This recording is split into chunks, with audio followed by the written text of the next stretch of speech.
இயேசு கிறிஸ்து நாமத்தில் இந்த காலை வேளையில் உங்கள் அனைவரையும் நான் வாழ்த்துக்கிறேன். இன்றைக்கி நம்ம பார்க்க போகிற தலைப்பு, இந்த உலகத்தில் பல ஜெபங்கள் இருக்குது. ஒவ்வொரு ஜெபத்துக்குமே ஒரு வல்லம் இருக்குது. ஆனால் இன்றைக்கி நம்ம பார்க்க போகிற ஜெபம் கர்த்தர் விரும்புகிற ஜெபம். அதை ஒருபோதும் அவர் நிராகரிக்கிறதே இல்லை. அது என்ன ஜெபம் அப்படிங்கிறத பார்க்கலாம். யோவேலின் புஸ்தகம் 2ஆம் அதிகாரம் 12-13 வசனத்தை வாசிக்கலாம். ஆதலால் நீங்கள் இப்பொழுதே உபவாசத்தோடும் அழுகையோடும் புலம்பலோடும் உங்கள் முழு இருதயத்தோடும் என்னிடத்தில் திரும்புங்கள் என்று கர்த்தர் சொல்லுகிறார். நீங்கள் உங்கள் வஸ்திரங்களை அல்ல, உங்கள் இருதயங்களை கிழித்து உங்கள் தேவனாகிய கர்த்தரிடத்தில் திரும்புங்கள். அவர் இரக்கமும் மன உருக்கமும் நீடிய சாந்தமும் மிகுந்த கிருபையும் உள்ளவர். அவர் தீங்கு மனஸ்தாபப்படுகிறவருமாயிருக்கிறார். கர்த்தர் சொல்லுகிறாரு, உங்க முழு இருதயத்தோட கர்த்தர்ட்ட திரும்புங்க. உங்க வஸ்திரங்களை அல்ல, இருதயத்தை கிழித்து ஆண்டவர்கிட்ட திரும்புங்க. தேவஜனமே, இந்த இருதயம் அப்படிங்கிறத நம்ம பார்க்க போறோம். பழைய ஏற்பாட்டு காலகட்டங்களில் உபவாச ஜெபம் பண்ணும் பொழுது வஸ்திரங்களை கிழித்து சணல் நூலை வஸ்திரத்தை இடுப்புல மாத்திரம் கட்டிக்கொண்டு சாம்பல்ல உட்கார்ந்து ஜெபிப்பாங்க. இதை நீங்கள் வஸ்திரத்தை கிழிக்கிறத யோபு புஸ்தகத்தில் கூட நீங்கள் அவர் தன்னுடைய சால்வையை கிழித்து ஜெபிச்சார் அப்படிங்கிறத நீங்கள் பல இடங்களில் நம்ம பார்க்க முடியும். இந்த வஸ்திரங்கள் அப்படிங்கிறது நான் ஒன்றும் இல்லை, உலக பெருமை இல்லை. ராஜாக்களாக இருந்தாலும் சரி, உபவாசம் பண்ணும்போது தங்களுடைய வஸ்திரங்களை கிழித்து இரட்டு உடுத்தி சாம்பலை உட்காந்து ஜெபிக்கும் பொழுது நான் ஆண்டவருக்கு முன்பாக என்னை தாழ்த்துறேன் அப்படிங்கிற ஒரு அடையாளம் ஜனங்களுக்குள்ளே இருந்துச்சு. ஆனால் கர்த்தர் இந்த உபவாசத்தை குறித்து ஜனங்கள்கிட்ட பேசும் பொழுது கர்த்தர் சொல்லுகிறார், அப்பா நீங்கள் வஸ்திரத்தை கிழிக்கிறீங்க, ஆனால் இதை விட நான் எதை எதிர்பார்க்குறேன்னு சொன்னால், ஒரு மனிதனுடைய இருதயம் உடைக்கப்படுறத நான் எதிர்பார்க்குறேன். இந்த இருதயத்தை கிழிக்கிறது அப்படின்னு சொன்னால் இருதயம் எதை குறிக்குது? மத்தேயு புஸ்தகம் 15ஆம் அதிகாரம் 19-20 வசனத்தில் இந்த இருதயத்துடைய குணாதிசயம் என்ன வாசிக்கலாம். எப்படி எனில், இருதயத்திலிருந்து பொல்லாத சிந்தனைகளும் கொலை பாதகங்களும் விபச்சாரங்களும் வேசித்தனங்களும் களவுகளும் பொய்சாட்சிகளும் தூஷணங்களும் புறப்பட்டு வரும். இவைகளே மனுஷனை தீட்டுப்படுத்தும். கை கழுவாமல் சாப்பிடுகிறது மனுஷனை தீட்டுப்படுத்தாது என்றார். ஒரு மனுஷனுடைய வாய்க்குள்ள போறது எதுவுமே அவனை தீட்டுப்படுத்தாதுப்பா. அதற்கு மாறா இருதயத்திலிருந்து புறப்படுகிற பாவங்கள், இச்சைகள், பெருமைகள், பொருளாசை, தூஷணம், இதுதான் ஒரு மனிதனை பாவத்துக்குள்ளாக்கி தீட்டுப்படுத்தும். அப்போ யோவேல் புஸ்தகத்தில் வாசித்தோம், இருதயத்தை கிழிக்கிறது அப்படிங்கிறது எதை குறிக்குது அப்படின்னு சொன்னால், ஒரு மனிதனுடைய சுயத்தை உடைக்கிறது, மனுஷிகத்தை உடைக்கிறது. அவனுடைய பாவத்தில் இருந்து, துன்மார்க்கத்தில் இருந்து அந்த மனிதன் மனம் திரும்பி ஆண்டவர்கிட்ட வரும் பொழுது அவர்களுடைய ஜெபத்தை தேவன் ஒருபோதும் நிராகரிக்கவே முடியாது. ஏன்னா இயேசு கிறிஸ்து பிதாவான தெய்வமும் அன்பானவர், இரக்கமுள்ளவர், கிருபையுள்ளவர், தீங்குக்கு மனஸ்தாபப்படுகிறவர். ஒரு பாவி மனம் திரும்பணுங்கிறதா அவருடைய முழு நோக்கமாக இருக்குது. அதனால தான் துன்மார்க்கராகிய நமக்காக, பாவிகளாகிய அக்கிரமக்காரர்களாக இருந்த நமக்காக அவருடைய ஒரே பேரான குமாரனை ரட்சிக்கிறதற்காக இந்த உலகத்துக்கு அனுப்பி அன்பு கூர்ந்தார். தேவஜனமே, மனம் திரும்புகிற ஒரு பாவியின் நிமித்தம்தான் பரலோக ராஜ்யத்தில் மிகுந்த சந்தோஷம் உண்டாயிருக்கும் என்று வேதவசனம் சொல்லுகிறது. மற்றபடி காணிக்கைகளினாலேயோ உலகத்தில் வேற எந்த காரியத்தினாலேயும் பரலோக ராஜ்யத்தை சந்தோஷப்படுத்த முடியாது. பரலோக ராஜ்யம் சந்தோஷமாகணும்னா ஒரு பாவி மனம் திரும்பணும். 1 சாமுவேல் புஸ்தகத்தில் வாசிக்கும் பொழுது 15ஆம் அதிகாரம் 22 வசனத்தை வாசிக்கலாம். அதற்கு சாமுவேல், கர்த்தருடைய சத்தத்திற்கு கீழ்ப்படுகிறதை பார்க்கிலும் சர்வாங்க தகனங்களும் பலிகளும் கர்த்தருக்கு பிரியமாயிருக்குமோ? பலியை பார்க்கிலும் கீழ்ப்படிதலும் ஆட்டுக்கடாக்களின் இனத்தை பார்க்கிலும் செவி கொடுத்தலும் உத்தமம்.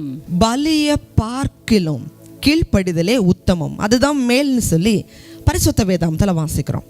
இந்த இடத்துல இன்னொரு காரியத்தை நம்ம நினைவு கூறணும்னு சொன்னால், சாலமோன் ராஜாவாக இருக்கும் பொழுது தேவனுடைய ஆலயத்தை கட்டினதற்கு பிறகு 1000 சர்வாங்க தகன பலிகளை ஆண்டவருக்காக செலுத்துகிறார்.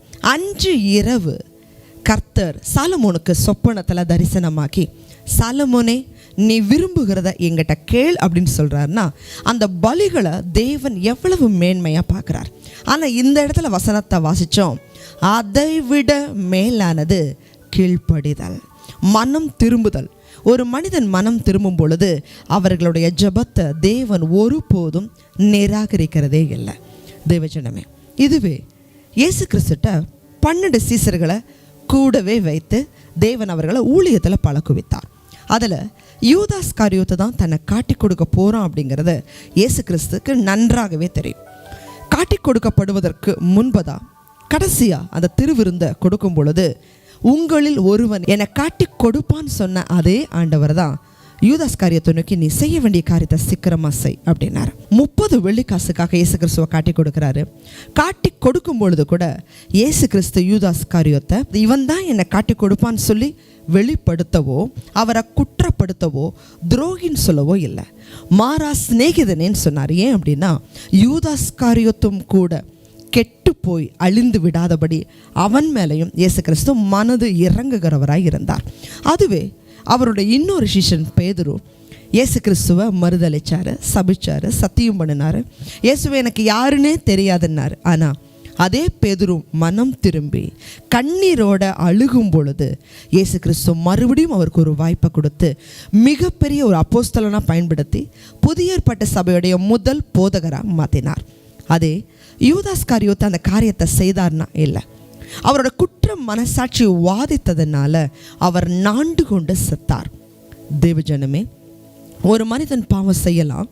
அந்த பாவம் செய்யும் பொழுது அவங்க மனம் திரும்பணும்னு சொல்லி ஆண்டவர் எதிர்பார்க்கிறார். இன்னைக்கு பிசாசு என்ன செய்கிறான்? ஒரு மனிதன் பாவம் செய்யும் பொழுது அந்த பாவத்தை சொல்லி சொல்லி காமிச்சு, இந்த பாவம் நீ செஞ்சுட்ட, இனிமேல் உன் ஜெபத்தை ஆண்டவர் கேட்க மாட்டார். நீ இந்த பாவம் செஞ்சுட்ட, எதை வச்சு நீ ஆலயத்துக்கு போக முடியும்? நீ இந்த பாவம் செஞ்சுட்ட, எதை வச்சு திருவிருந்து எடுக்க முடியும்னு சொல்லி கடைசி வரைக்கும் யூதாஸ் காரியத்தை போலவே தேவன்கிட்ட பிரிக்கணும்னு அவன் ஆசைப்படுகிறான். ஆனால் ஆண்டவர் அப்படி இல்லை, மனம் திரும்புதலை தேவன் எதிர்பார்க்கிறவராக இருக்கிறார்.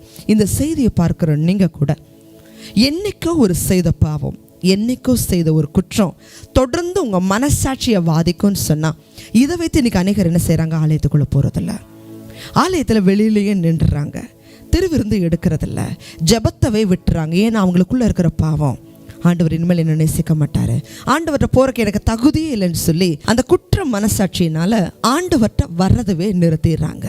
தேவச்சனமே, ஒருவேளை ஏதாவது ஒரு குற்ற மனசாட்சியில் நீங்கள் இருப்பீங்கன்னு சொன்னால் இன்றைக்கி ஆண்டவர்கிட்ட ஒப்பு கொடுங்க.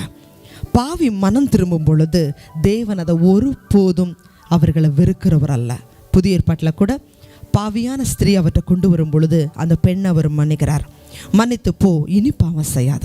கொடுமையான வியாதியஸ்தர்களை அவர் குணமாக்கும் போது கூட இனி அதிக கேடானதொன்றும் வராதபடி பாவம் செய்யாத, உன் பாவங்கள் மன்னிக்கப்பட்டது. தேவஜனமே, ஒருவேளை எந்த குற்ற மனசாட்சியில் பாவத்தில் நீங்கள் இருந்தாலும் ஆண்டவர்கிட்ட வாங்க. ஆண்டவரே, உங்கள் ரத்தத்தினால என் பாவத்தை கழுவுங்க. இயேசு கிறிஸ்துவின் ரத்தம் சகல பாவங்களை நீக்கி நம்மளை சுத்திகரிக்கும். ஜெபிங்க. மனம் திரும்புறத்தான் அவர் விரும்புகிறாரு, அவர்கிட்ட விட்டு பிரிஞ்சு போகிறத அவர் விரும்புகிறதே இல்லை.